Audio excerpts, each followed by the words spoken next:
ഗീതയും ഖുറാനും കൂടെ ഒരു തുണി തുന്നിച്ചേർക്കാൻ പറ്റുമോ? ചന്ദ്രനിന്ന് മനുഷ്യൻ ചൊവ്വയിലെത്തി. അവിടെ ലക്ഷറി ഫ്ലാറ്റിനുള്ള ഫൗണ്ടേഷൻ ഇട്ട് തിരിച്ചു വന്നിരിക്കുക. അപ്പോഴച്ഛന്റെ ജാതി മതവും. നിന്റെ ഈ കൺസ്ട്രക്ഷൻ ഭാഷ എന്നെ ഉപയോഗിച്ചാണല്ലോ. ഇത് കണ്ടോ അമ്മേ? അച്ഛൻ ഇപ്പോഴാ പഴയ സ്കൂൾ വാദ്യര് തന്നെയാ. അച്ഛാ, ഇതൊരു ഹൈടെക് യുഗമാണ് അല്ലേ അമ്മേ? അച്ഛൻ പറയുന്നത് ശരിയാ. എനിക്കെന്തോ പേടി തോന്നുന്നു. നമുക്കിതൊന്നും വേണ്ട മോനെ. എടാ, ഇപ്പോഴാണേ നിങ്ങൾ രണ്ടുപേര് കരഞ്ഞാ മതി. ഇങ്ങനെ വാശി പിടിച്ചാ പിന്നെ വേറെ പലരും കരേണ്ടി വരും. അറിയോ, അവരത്ര ലാളിച്ചു വളർത്തുന്ന കുട്ടിയാത്. എന്റെ മോൻ നാട്ടുകാരുടെ തല്ലുകൊണ്ട് അകാലചരമം പ്രാപിക്കാതിരിക്കാൻ ഒറ്റ വഴിയേ ഉള്ളൂ. എന്താ എന്താ എന്താ എന്താ എന്താന്ന് പറയുന്നത്? ഇതിൽ നിന്ന് പിന്തിരിയ. പക്ഷേ ഇനി പിന്തിരിയാൻ പറ്റുമെന്ന് തോന്നണില്ല. എന്തുകൊണ്ട്? മനസ്സുകൊണ്ട് അത്രയ്ക്കും ഇഷ്ടപ്പെട്ടു പോയി. എടാ, മനസ്സ് നിന്റെയല്ലേ, നിനക്ക് നിയന്ത്രിച്ചൂടെ? മനസ്സ് എന്റേതാണെങ്കിലും ഞാൻ പറയുന്നത് അതേപടി അനുസരിക്കാൻ അതെന്റെ ശമ്പളക്കാരനൊന്നല്ലോ. ശമ്പളക്കാരനൊന്നല്ലോ. ആണോ? അത് അല്ല പിന്നെ. ഇവൻ എന്തായി പറഞ്ഞേ? ഇങ്ങനെ മൂഡ് ഔട്ട് ആയിട്ടൊന്നും കാര്യമില്ല. ഇനിയിപ്പോ തന്റെ അടുത്തോടുകൂടി നിക്ക, അത്ര തന്നെ. മറ്റാരും എനിക്ക് പ്രശ്നമല്ല. വല്യമ്മയുടെ മനസ്സ് വേദനിച്ച് കാണുമ്പോ സഹിക്കാൻ പറ്റണില്ല. വല്യമ്മയെ വേദനിപ്പിക്കാനും പറ്റില്ല, സ്നേഹിച്ച ചെറുക്കനെ മറക്കാനും കഴിയില്ല എന്ന് പറഞ്ഞാ പറ്റുവോ? പറഞ്ഞു നാവെടുത്തില്ല. ദേ, പ്രതി പ്രത്യക്ഷപ്പെട്ടിട്ടുണ്ട്. തട്ടം തലയിൽ ഇട്ടപ്പോഴാ മാളേക്കിലെ നച്ചിത്താത്തയായത്. എന്തേ മൂത്തൊരു വല്ലായ്മ? എനിക്കെന്തോ പേടി തോന്നുന്നു. എന്റെ നബീസു, ബിൽഡിംഗ് റോൾ എല്ലാം നോക്കിയിട്ട് കെട്ടിടം പണിയാന്ന് വിചാരിച്ച് നടക്കോ? ആദ്യം കിട്ടിയ സ്ഥലത്ത് നമ്മൾ ഈ കെട്ടിടം പണിയുന്നു. ഞാൻ പോട്ടെ നബീസു, നിങ്ങൾ സംസാരിക്കേ. അതെ, അതാ എന്റെ ശരി. പേടിക്കണ്ടെന്നേ, അപ്രൂവൽ നമുക്ക് പിന്നെ വാങ്ങിച്ചെടുക്കാം. ബിൽഡിംഗ് റൂൾ എക്സംഷൻ സർക്കാർ പോലും അനുവദിച്ചിട്ടുള്ളതാ. നിങ്ങൾ പറയണതൊന്നും നമുക്ക് മനസ്സിലാവണില്ല. ഈ കോളേജ് കുമാരിയുടെ ഗ്രൂപ്പ് ഏതാ? സെക്കൻഡ്. അപ്പൊ സസ്യോളജി അല്ലെങ്കിൽ ജന്തുവോളജി. ഗാന്ധിജി അറിയോ? എന്തിനാ? അല്ല, പരിചയപ്പെടാൻ സാധ്യതയില്ല. അങ്ങനെ ഒരു മഹാത്മാവ് ജീവിച്ചിരിപ്പുണ്ടായിരുന്നു. വീരശൂര പരാക്രമികളായ ബ്രിട്ടീഷുകാരുടെ കയ്യിൽ നിന്നും ആ മഹാൻ നമുക്ക് സ്വാതന്ത്ര്യം വാങ്ങിച്ചത് എങ്ങനെയാണെന്ന് അറിയാമോ? തോക്ക് ചൂണ്ടിയിട്ടല്ല, പട്ടിണി കിടന്ന്. അതുപോലെ നമുക്കും ഒരു തോക്കില യുദ്ധം ആരംഭിക്കാം. എന്നുവെച്ചാ നമുക്ക് ആത്മഹത്യ ചെയ്യാം. ആത്മഹത്യയോ? അതെ, ഒരാത്മഹത്യാ ഭീഷണി. ജാതിയും മതമൊക്കെ പറയുമെങ്കിലും അടിസ്ഥാനപരമായി നമ്മുടെ രക്ഷിതാക്കളൊക്കെ പാവങ്ങളാ. അവരെ വരട്ടാൻ വേണ്ടി ഒരു തന്ത്രം. വിദ്യകളൊക്കെ ഞാൻ പറഞ്ഞുതരാം.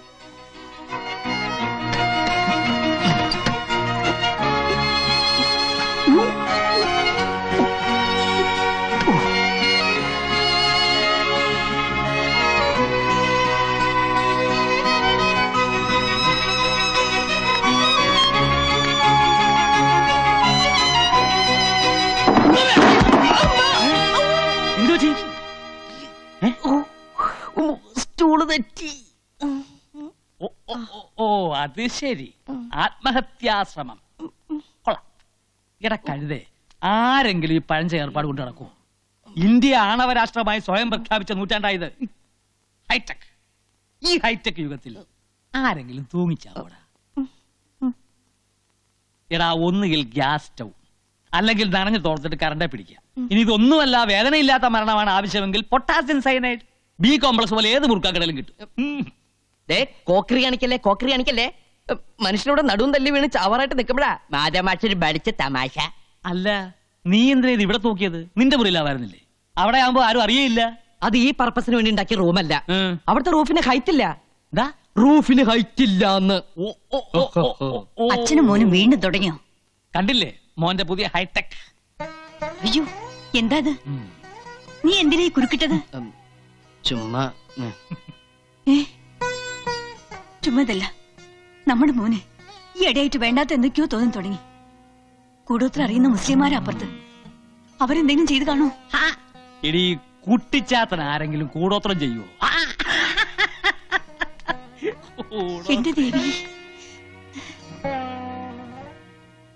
ബാപ്പയും ഉമ്മയും മരിച്ചപ്പോ തലയിലാവുന്ന കരുതി സ്വന്തം കുടുംബക്കാർ പോലെ ഇട്ടെറിഞ്ഞു പോയതാ നമ്മളെ. എങ്ങനെയൊക്കെ ഇവിടം വരെ എത്തി. ഇനി ആ വീടിന്റെ കടം കൂടി തീർത്തിട്ട് വേണം നിന്നെ കെട്ടിച്ചയക്കാൻ. എന്തിനാ അതൊക്കെ ഇപ്പൊ പറയണേ? ഒരിക്കലും ഈ എത്തിയെ പോലെ ആവരുത്. നീ എങ്ങനെ രക്ഷപ്പെടണം. ആ ഗ്ലാസിങ് എടുത്തു തരുമോ?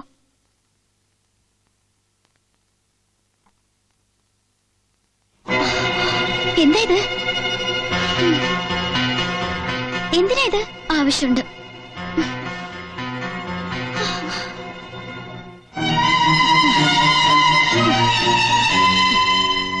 എന്താ ഇത്? മൂട്ടവിഷം. എന്റെ റബ്ബേ, എന്തിനാ ഇപ്പൊ മൂട്ടവിഷം? മൂട്ടയെ കൊല്ലാൻ. അതിനീ പോരയിലെ മൂട്ടയില്ലല്ലോ. എന്റെ പടച്ചോനെ, വല്ല ഇബിലിസോ ജിന്നോ എന്റെ മോളുടെ മേത്ത് കൂടിയാ. നിന്നോട് ആരാ പറഞ്ഞു ഇതൊക്കെ ചെന്ന് പറയാൻ? എന്താ മോളെ ഇത്? ഓള് ഇനി എന്തെങ്കിലും കടുങ്കൈ ചെയ്യുമെന്നോ എന്റെ പേടി. എത്ര നേരം ഒന്ന് വെച്ചിട്ടാ കാവലിരിക്കുക? പിന്നിപ്പോ എന്താ ചെയ്യുക? അരുതാത്ത ബന്ധത്തിന് സമ്മതം മൂളാനോ? ഓളിപ്പോ എന്തെടുക്കുക? ഭക്ഷണം കഴിച്ചോണ്ടിരിക്കുക. ഭക്ഷണം കഴിക്കുവാണാ? അതിലിനി വിഷം കലർത്തിയിട്ടുണ്ടാ? അത് ഞാൻ പരീക്ഷിച്ചു. എങ്ങനെ? അതിന്ന് കുറച്ചെടുത്ത് ആദ്യം മൂസൂട്ടിക്ക് കൊടുത്തു. വിഷം പരീക്ഷിക്കാനാണ് നമ്മളെ പാലൂട്ടി തീറ്റിച്ചത്. വിഷം അകത്ത് എന്നാലും ചാവാത്ത ചെയ്താനായത് വിശ്വസിച്ചൂടാ.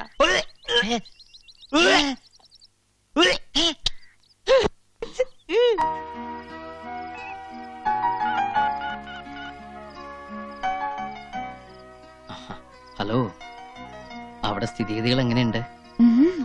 വല്യമ്മയും കുഞ്ഞുമ്മയും എല്ലാവരും എത്തിയിട്ടുണ്ട്. ഇവിടെ ശരിക്കും ഏറ്റു. ആഹാ, ഇവിടെ ചീറ്റി. പക്ഷേ ഇതിന്നൊരു സത്യം എനിക്ക് മനസ്സിലായി. എന്താ അത്? അച്ഛൻ 100% എന്റെ അച്ഛൻ തന്നെയാ. ഒരു കലർപ്പുമില്ല. എന്റെ തങ്കപ്പേട്ട. മനുഷ്യന്റെ സ്ഥിതിയല്ലേ തങ്കപ്പേട്ട. നമുക്കിനി എന്നും ഇങ്ങനെ സംസാരിക്കാൻ പറ്റില്ലല്ലോ. മരണത്തിന്റെ അവസരമല്ലേ തങ്കപ്പേട്ട. വിധി വന്നിങ്ങനെ മുമ്പിൽ നിന്ന് നമുക്കെന്ത് പറയാൻ പറ്റും തമ്പക്കേട്ട? അല്ല, തങ്കപ്പേട്ട. തങ്കപ്പേട്ടനോ? അതെ, വേറൊന്നുമല്ല. എന്റെ തങ്കപ്പേട്ട, ഒരു പക്ഷേ നമ്മൾ തമ്മിലുള്ള ഒരു അവസാന ഫോൺ വിളിയായിരിക്കും ഇത്. ആത്മഹത്യ ചെയ്യാൻ ആരുടെ ഔദാര്യമൊന്നും നമുക്ക് ആവശ്യമില്ല തങ്കപ്പേട്ട. ഉണ്ടോ തങ്കപ്പേട്ട? എന്താ തങ്കപ്പേട്ട? എന്താ ജസ്റ്റ് എ മിനിറ്റ്. എന്താ ഇത്? Kannan care of Madhav Nair. അയ്യേ, ഇതെന്റെ അഡ്രസ് അല്ലേ? അതെ. എന്തിനത്? എടാ, മനുഷ്യന്റെ കാര്യമല്ലേ. ആ. ആത്മഹത്യ സംഭവിക്കുന്നത് വഴി വെച്ചെങ്ങാനും ആണെങ്കിൽ ഡെഡ് ബോഡി കൃത്യമായി വീട്ടിലെത്തണമല്ലോ. എപ്പോഴും പോക്കറ്റ് വെച്ചു. തങ്കപ്പേട്ട സംസാരിച്ചോ?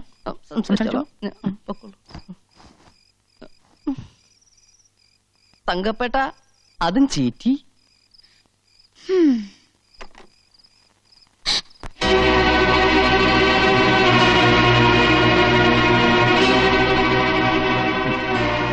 വലിയ സൂത്രക്കാരിയായി പോയി അല്ലേ? വളർന്നു, നമ്മുടെ മോൾ ഒരുപാട് വളർന്നു. ഈ മാമന്മാരെയും പെറ്റുമ്മയും കോമാളികളാക്കുന്ന പാകത്തിൽ നീ വളർന്നു. പേടിപ്പിച്ച കാര്യം നടക്കുന്നു. ഓൻ എന്നെ ഉപദേശിച്ചു അല്ലേ? ഇങ്ങനെ കള്ളം കാണിക്കാൻ നീ എവിടുന്ന് പഠിച്ചു? വല്യമ്മ, മിണ്ടിപ്പോകരുത്. നിന്റെ നെഞ്ചിൽ ജീവനുള്ളിടത്തോളം കാലം നിന്റെ മനസ്സിലെ മോഹം നടക്കില്ല. നടക്കാൻ ഞാൻ അനുവദിക്കില്ല.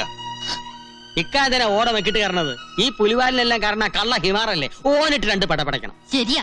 ആ ചെക്കനെ ഇവിടുന്ന് അടിച്ചു ഓടിച്ചാലേ ഈ പ്രശ്നം തീരുള്ളൂ. തീർക്കാം. ഇപ്പോ ഈ നിമിഷം കൊണ്ട് എല്ലാം അവസാനിപ്പിക്കാം. പാടാ. എല്ലാം ആലോചിച്ചിട്ട് പോരെ, വെറുതെ എടുത്തിയാർന്നോ? അനക്കിതിൽ കാര്യമില്ല. ഇത് നമ്മുടെ കുടുംബ പ്രശ്നമാണ്. ഈ ആരാടാ ഇതൊക്കെ പറയാൻ? സ്വന്തം വർഗത്തിനോട് കൂറില്ലാത്ത കള്ള ഹിമാർ. മാറിക്കടവല്ലേ പോ. പാടാ. ഉമ്മ, അവരോട് അങ്ങോട്ട് പോണ്ടെന്ന് പറയുമ്മ. ഇല്ല, നീ ഒരുത്തിയതെല്ലാം കാരണം. ഇന്നത്തെ കൊണ്ട് ഓന്റെ എപ്പിസോഡ് അവസാനിപ്പിക്കണം. എന്താ എന്നോട്ട് ഈ കാണിച്ചത്? ഈ ഉമ്മയോട് നീ എങ്ങനെയാണോ മോളെ വാശി തീർക്കുന്നത്? എന്റെ പടശോനെ, ഈ സമയം കളയാതെ അവരെ ഇങ്ങോട്ട് വിളിക്കേ. എന്താ? എന്തു പറ്റി? എന്താ മോളെ ഇത്? ഞാനൊരു സൂത്രക്കാരിയല്ല വല്യമ്മ. ആരെയും കോമാളിയാക്കാനും അല്ല. എനിക്ക് അയാളെ ഇഷ്ടാണ്. അത്രയ്ക്ക് ഇഷ്ടാണ്. മരിച്ചു കാണിച്ചാലെങ്കിലും വിശ്വസിക്കുമല്ലോ. മോളെ, മോളെ.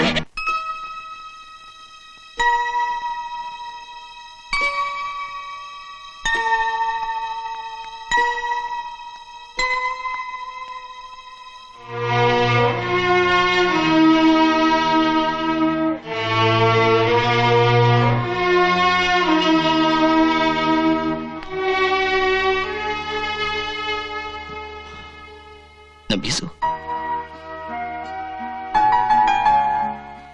നബിസു നബിസു എട്ടും പൊട്ടും തിരിയാത്ത പെണ്ണിന് വേണ്ടാത്തൊക്കെ ഉപദേശിച്ചു കൊടുത്ത് ഈ സ്ഥിതിയിലാക്കിയിട്ട് ഇപ്പൊ കാണാൻ വന്നിരിക്കുന്നു. കുഞ്ഞുമാമതേ, ബഹളം വേണ്ട. ആശുപത്രിയായത്. ഒന്ന് സ്നേഹിച്ചു പോയതിന് ഇത്രയ്ക്കേറെ ശിക്ഷിക്കണായിരുന്നു. ഇതിനൊക്കെ കാരണക്കാരൻ ഈയാണ്. ഇവൾക്ക് എന്തെങ്കിലും സംഭവിച്ച ഒറ്റണത്തിന് ഞാൻ വെറുതെ വിടില്ല. കൊല്ലും ഞാൻ എല്ലാത്തിനെയും. കണ്ണ വേണ്ട, ഒന്നിച്ച് ജീവിക്കാനല്ലേ നിങ്ങളുടെ മതത്തിന്റെയൊക്കെ സമ്മതം വേണ്ടു. ഒന്നിച്ച് മരിക്കാൻ ആരുടെ സമ്മതം വേണ്ടല്ലോ.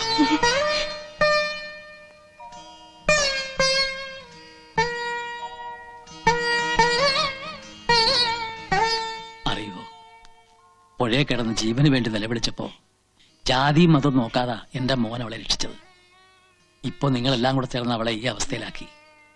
അവളുടെ ശരീരത്തിൽ അല്പമെങ്കിലും ജീവൻ ബാക്കിയുണ്ടെങ്കിൽ അതെന്റെ മോന് കൊടുത്തൂടെ?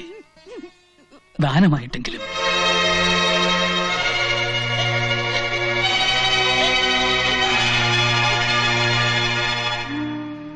സ്നേഹിച്ചതിന്റെ പേരിൽ ഒന്നിനെ കുരുതി കൊടുത്തു വന്നവരാണ് ഈ അച്ഛനും അമ്മയും. ഇനി ഒന്നേ ഉള്ളൂ, അതിനെ കൂടെ.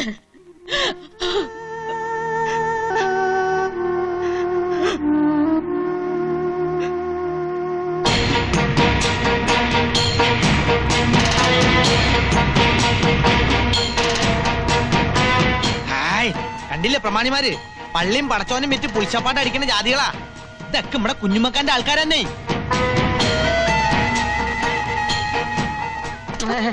അസ്സലാമലൈക്കും. എല്ലാവർക്കും ഇരിക്കാം. എന്റെ ഉപ്പൂപ്പാന്റെ പ്രായണ്ട്. ഹായ്, എന്നെ തല്ലു വിളിച്ച മാതിരി ഇവരും തല്ലു വിളിക്കാൻ കൂടെ കൊണ്ടെടുക്കാനാ. മുണ്ടാണ്ടിരിടാ, ഇത് നമ്മടെ കുടുംബ പ്രശ്നമാണ്. നമ്മൾ ചിലതൊക്കെ കേട്ട് അതൊന്ന് നേരിട്ട് അറിയാൻ വേണ്ടി വന്നതാ. നിങ്ങൾ കേട്ടതൊക്കെ നേരാ. എന്റെ ജമാലങ്ങാനത് അറിഞ്ഞാ ഇവിടെ കൊല നടക്കും. ജയിലിൽ കിടക്കുന്നോണ്ട് ജമാലക്ക് അറിയുന്ന പേടിക്കണ്ട. അപ്പോ ഇസ്ലാമിനെ ധിക്കരിച്ചുകൊണ്ട് തന്നെ ഓളുടെ നിക്കാഹ് നടത്തി കൊടുക്കാനുള്ള പുറപ്പാടിലാണ് അല്ലേ? ഈ തറവാട്ടിലെ ആകെയുള്ള സമ്പത്താണ് നഫീസു. പക്ഷെ ഓള് മരണം കൊണ്ട് നമ്മളെയൊക്കെ വെല്ലുവിളിക്കുമ്പോ ഞാൻ എന്താ ചെയ്യുക? നിങ്ങള് പറ, ഞാൻ എന്താ വേണ്ടത്? മുസ്ലിയാരുടെ കുന്തം ചാച്ചും വെക്കാൻ ചരിച്ചും വെക്കാന്ന് പറഞ്ഞവരായല്ലോ എന്റെ ഇക്കാന്റെ സ്ഥിതി. മറ്റൊരുത്തിന്റെ ചുണ്ടിൽ ആനന്ദത്തിന്റെ പുഞ്ചിരി വിടർത്തുന്ന ഏതൊരു കർമ്മവും സൽപ്രവൃത്തിയാണെന്നാ പ്രവാചകനായ നബി പറഞ്ഞിരിക്കുന്നത്. അത് വേറൊരുത്തന്റെ തല പോണ കാര്യമാണെങ്കിലാ. അതുണ്ടല്ലോ കുഞ്ഞുമക്ക, ശരീരശാസ്ത്രപരമായി പറഞ്ഞാൽ നമ്മുടെ നാക്ക് ശരിയല്ലെങ്കിൽ പല്ല് പോവും, നമ്മുടെ നോക്ക് ശരിയല്ലെങ്കിൽ മോന്തയുടെ ഷേപ്പ് മാറും, പ്രവൃത്തി ശരിയല്ലെങ്കിൽ ചിലപ്പോ തല തന്നെ പോയിരിക്കും. എന്നോട് മുണ്ടാണ്ടിരിക്കാനാണ് പറയണത്. ഈ ഒരു മുസൽമാനാണോടാ? ഹായ്, അതിൽ തൊട്ട് കളിക്കരുതേ. പണം പലിശയ്ക്ക് കൊടുക്കുന്നത് ഇസ്ലാമിന് ചേർന്നതാണ്. മുസ്ലിം പ്രമാണിമാരെന്നെ പറ. അബ്കാരി കച്ചവടത്തിൽ ബിനാമി പണി ചെയ്യുന്നത് ഇസ്ലാമിന് ചേർന്നതാണ്. അച്ചാരം കിട്ടിയാൽ അമ്മായിനെ കെട്ടുന്ന നയം ഇസ്ലാമിന് ചേർന്നതാണ്. അതുകൊണ്ട് എന്റെ കുഞ്ഞുമക്ക, ഈ മുസൽമാനെ ഉറുക്കട്ട നോക്കണ്ടേട്ടാ. ഹായ്, പ്രവാചകന് അള്ളായും ഒരുപാട് കാര്യങ്ങൾ പറഞ്ഞിട്ടുണ്ട്. കിതാബിലും കാണും പലതും. അതൊന്നും നോക്കിയിട്ട് ഒരു കാര്യമില്ല. നിക്കാഹ് എന്ന് പറയുന്നത് ഒരു വ്യക്തിയുടെ മാത്രം തീരുമാനമല്ല, സമുദായത്തിന് കൂടി പ്രശ്നമാണ്. സമുദായത്തെ ധിക്കരിക്കുന്നത് ഹാജിയാരാണെങ്കിലും ശരി, നടപടി എടുക്കണമെന്നാണ് പള്ളി കമ്മിറ്റിയുടെ തീരുമാനം. ഇക്കയെ പോലെ തന്നെ ഇമ്മള് ഓളുടെ ഒരു അമ്മാവനാ. ഇക്കാര്യത്തിൽ സ്വന്തം ബന്ധമൊന്നും ഇമ്മള് നോക്കൂല. സമുദായത്തിന്റെ തീരുമാനമാണ് ഞമ്മടെയും തീരുമാനം. അല്ല പിന്നെ കുഞ്ഞമ്മത് പറഞ്ഞതാ എന്റെ ശരി.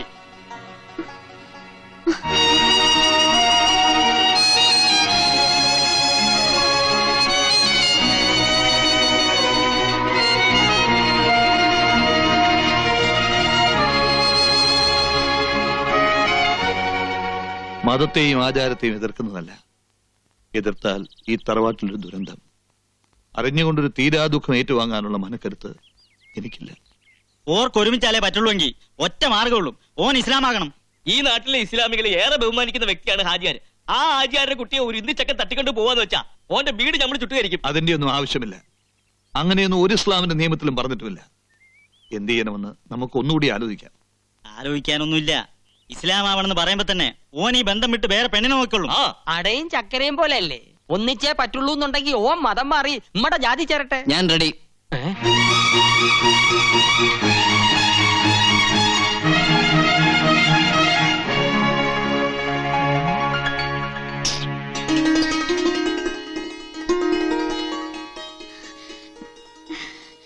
നബീസുവിന് വേണ്ടി മതമല്ല തലവര മാറ്റാൻ ഞാൻ റെഡിയാ. എടാ കള്ള ഹിമാറെ, നീ തന്ത്രം പറഞ്ഞ് മുസ്ലിം പെണ്ണിനെ തട്ടിക്കൊണ്ടൂല്ലേ? മുസൽമാന്റെ കയ്യൊക്കെ നീ കണ്ടിട്ടില്ല. മാറി നിൽക്ക്. വീട്ടിൽ വരുന്നവരെ അപമാനിക്കരുത്. അല്ലക്ക് ഇക്കാര്യത്തില് മിണ്ടിപ്പോകരുത്. ബഹളം ഉണ്ടാക്കാനാണോ നീ ഇവരെയും കൂട്ടി ഇങ്ങോട്ട് വന്നത്? ഇവിടെ വന്നിപ്പോ ബഹളം ഉണ്ടാക്കിയത് അവനല്ലേ? ഞാൻ ബഹളം ഉണ്ടാക്കാനോ ആരെയും തട്ടിക്കൊണ്ടുപോകാനോ വന്നോന്നല്ല. നിങ്ങൾ പറയുന്ന ഏത് നിയമം അനുസരിച്ച് ഞാൻ സ്നേഹിക്കുന്ന പെണ്ണിനെ വിവാഹം കഴിക്കാൻ തയ്യാറാണെന്ന് പറയാൻ വന്ന. ഈ ബലാല് പിടിച്ച ശൈത്താൻ ഇവിടെ മയ്യത്തും കൊണ്ടേ പോവും. അത് ശരി, താൻ ഇവിടെ വന്നിരിക്കുകയാണ്. അവൻ വന്നിട്ട് എനിക്ക് ചിലതൊക്കെ സംസാരിക്കാനുണ്ട്. എല്ലാം തീരുമാനിച്ചതിന് ശേഷം ഇനി എന്ത് സംസാരിക്കാൻ? എല്ലാം കഴിയുമ്പോ നമ്മുടെ മോനെ നമുക്ക് നഷ്ടപ്പെടുമോന്നാ എനിക്ക് പേടി. നീ എന്ത് വിട്ടിത്തമായി പറയുന്നത്? മതം മാറിയെന്ന് വെച്ചിട്ട് അവൻ നമ്മുടെ മകനല്ലാണ്ടാവുമോ? ഇതിലിപ്പോ ലാഭവും നഷ്ടവും ഒന്നും നോക്കണ്ട. അവന്റെ ആഗ്രഹമല്ലേ നമുക്ക് വലുത്. എനിക്ക് വേണ്ടി മരിക്കാൻ തയ്യാറായുള്ള നബീസു, അവളെ സ്വന്തമാക്കാൻ വേണ്ടി എന്ത് ചെയ്യാനും ഞാൻ കടപ്പെട്ടവനാ. മാധവൻ നായരെ,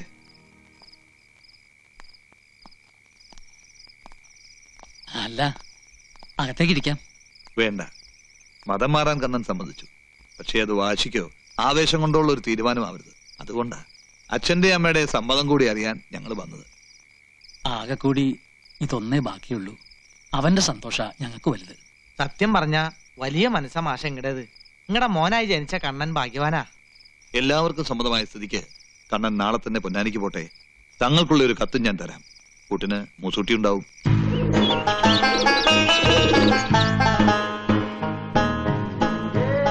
ഭൂമിയിൽ മനുഷ്യനോളം വലുതായിട്ട് യാതൊന്നുമില്ല. മനുഷ്യനിലോ മനസ്സാണ് ഏറ്റവും വലുത്. ഒരു മതത്തെ നാം മനസ്സുകൊണ്ട് സ്വീകരിക്കുമ്പോൾ അതിന്റെ മഹത്വം എന്താണെന്ന് സ്വയം അറിഞ്ഞിരിക്കണം. ഓരോ മതത്തിനും അതിൻ്റെതായ മഹത്വങ്ങളുണ്ട്. ഇസ്ലാം മതം എന്താണെന്ന് അറിയോ? ഇല്ല. പിന്നെന്തിനാ ഇസ്ലാം ആകാൻ ആഗ്രഹിക്കുന്നത്? എനിക്ക് നബീസുവിനെ വിവാഹം ചെയ്യണം. അപ്പോ ഒരു കാര്യസാധ്യത്തിന് വേണ്ടിയുള്ള മതം മാറ്റം അല്ലേ? എന്താണെന്നും വേണ്ടാത്തത്? ലാ ഇക്രാഹ ഫിദ്ദീൻ. ഖുർആനിലൂടെ അള്ളാഹു ഉപദേശിച്ചിട്ടുണ്ട്, മതത്തിന്റെ കാര്യത്തിൽ യാതൊരു ബലപ്രയോഗവും പാടില്ല എന്ന്. മതം മാറ്റം കൊള്ളാം, അതിനു മുമ്പ് മതത്തെ പഠിക്കണം, അതിന്റെ തത്വസംഹിതകൾ അറിഞ്ഞിരിക്കണം. അല്ലാതെ പ്രായത്തിന്റെ ചാബല്യം കൊണ്ട് തോന്നിയ മണ്ടത്തരമാകരുത് മതം മാറ്റം. ഒരു പെണ്ണിനോടുള്ള മോഹം, അവളെ നേടാനുള്ള ആവേശം, അത് കഴിഞ്ഞാൽ മതം ഒരു ഭാരമായി മാറും. അങ്ങനെയാണ് സാധാരണ സംഭവിക്കാറ്. അതുകൊണ്ട് തീരുമാനം ബാലിശമാകരുത്. ഒരിക്കൽ കൂടി മനസ്സിരുത്തി ആലോചിക്കൂ. എന്നിട്ട് എന്നെ വന്ന് കാണും. ഇൻഷാ അല്ലാ. ചിന്തിച്ചു നോക്കുമ്പോ തങ്ങള് പറയുന്നതിലുണ്ട് കാര്യം. ഈ മതം എന്നൊക്കെ പറയുന്നത് പിള്ളേരുകളിലല്ലോ. 5 നേരം നിസ്കരിക്കുന്ന ഒരു മുസൽമാനായി ഞാനും. ഞാൻ എന്താ ചെയ്യാ? എനിക്ക് അവളെ വേണം. ഇതിനൊക്കെ കാരണക്കാരാ കള്ള ഹിമാറ കുഞ്ഞുമുക്ക. അളിയന് വേണ്ടി ഓന്റെ ഒടുക്കത്തൊരു സമുദായ സ്നേഹം. തങ്ങൾക്ക് ബുദ്ധി കൂടിയതാ പാരയത്. അങ്ങേരുടെ ഒരു ഉപദേശം. എന്തായാലും ഇവിടെ വരെ വന്ന സ്ഥിതിക്ക് നമുക്ക് ഫില്ലിൻ ദ ബ്ലാങ്ക്സ് ആയിട്ട് പോവാം. എന്നുവെച്ചാ? Not only but also. മനസ്സിലായില്ല. പൊന്നാന് കണ്ടിട്ട് പോവാന്ന്. പോകുന്ന കാര്യം നമുക്ക് പിന്നെ തീരുമാനിക്കാം. മുസുട്ടി, എനിക്ക് നീയേ ഉള്ളൂ. ഇതിനെന്തെങ്കിലും ഒരു പോംവഴി നീ കണ്ടെത്തിയേ പറ്റൂ. ഒറ്റ വഴിയുള്ളൂ. എന്തത്? ഈ മതം മാറണ്ട. അയ്യോ, അപ്പൊ അവള് മതം മാറുന്ന ഒരു കള്ളം പറയണം. ഹാജര് അറിഞ്ഞ അള്ളാനെ പറ്റിക്കുന്നതിലും വലിയ ചതിയൊന്നല്ലല്ലോ ഹാജരെ പറ്റിക്കുന്നത്, ആണോ? അതല്ല, ഇതിലും വലിയ കള്ളങ്ങളൊക്കെ നാട്ടിൽ നടക്കാറില്ല എന്റെ കണ്ണാ. തൽക്കാലം പിടിച്ച് കള്ള വിദ്യകളൊക്കെ നമ്മള് പറഞ്ഞുതരാം. എന്നാലും ഒരു കാര്യത്തിൽ ഈ കെണിയോ? അതെ, ഫസ്റ്റ് നൈറ്റില്. അയ്യോ, ഫസ്റ്റ് നൈറ്റിലോ? അതെന്താ? അംഗവൈകല്യം. അംഗവൈകല്യോ? അല്ല, ഈ മുസ്ലിംസിന്റെ ഇതില്. അല്ല, പേടിക്കണ്ട, ആശുപത്രിയിൽ മിഷീൻ കട്ടിങ് ഉണ്ട്. അയ്യോ, അംഗവൈകല്യം വേണ്ട. മെഷീന് വല്ല കയ്യബത്തോ പറ്റിയാ